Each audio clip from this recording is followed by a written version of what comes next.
আসন্ন দুর্গাপুজোকে কেন্দ্র করে আদর্শ প্লে সেন্টার এবং অর্গানাইজেশনের উদ্যোগে স্বেচ্ছায় রক্তদান ও মেগা স্বাস্থ্য শিবিরের আয়োজন করা হয়। প্রায় 150 জন রক্তদান করেন। উপস্থিত ছিলেন ক্লাবের সেক্রেটারি সুজিত দাস, সভাপতি দিলীপ বৈদ্য, প্রতাপগড় এলাকার সমাজসেবক মনীষ চক্রবর্তী সহ অন্যান্যরা।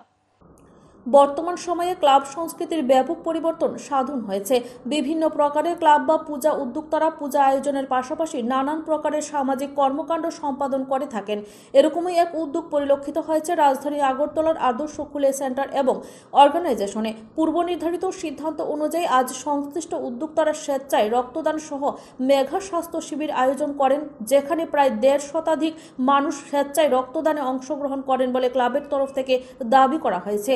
পাশাপাশি এটাও দাবি করা হয়েছে বরাবরের মতো আগামী দিনেও ক্লাব বিভিন্ন প্রকারের সমাজ সচেতনতামূলক কর্মসূচিতে সামনের সারিতে অবস্থান করবে। পাশাপাশি এই দিন ক্লাবের তরফ থেকে আজকের এই কর্মসূচিতে বৃষ্টি বিঘ্নিত দিনেও যারা সহায়তা করেছেন এবং বরাবরের মতোই যারা সাহায্য সহযোগিতা করে থাকেন, সংশ্লিষ্ট সকলের প্রতি কৃতজ্ঞতা জ্ঞাপন করা হয়েছে। এখানে উল্লেখ করা প্রয়োজন, স্বাস্থ্য শিবির থেকে শুরু করে স্বেচ্ছায় রক্তদান শিবির সবগুলোতেই সাধারণ মানুষের সদর্থক অংশগ্রহণ ছিল চোখে পড়ার মতো।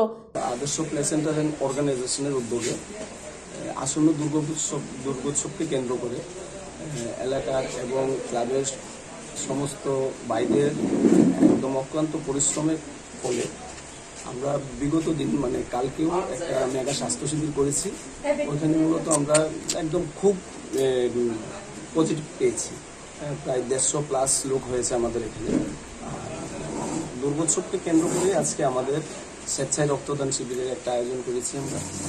হয়তো পরিস্থিতির কারণে, বিপর্যয়ের কারণে আপনারাও দেখতে পাচ্ছেন একটু বৃষ্টি বিঘ্নিত দিন আজকে, যার কারণে আমাদের একটু অসুবিধা হচ্ছে লোকগুলোকে একত্রিত করার জন্য। তারপরও আমরা যথাসম্ভব চেষ্টা করছি এক একজনকে ফোন করে করে আনার জন্য।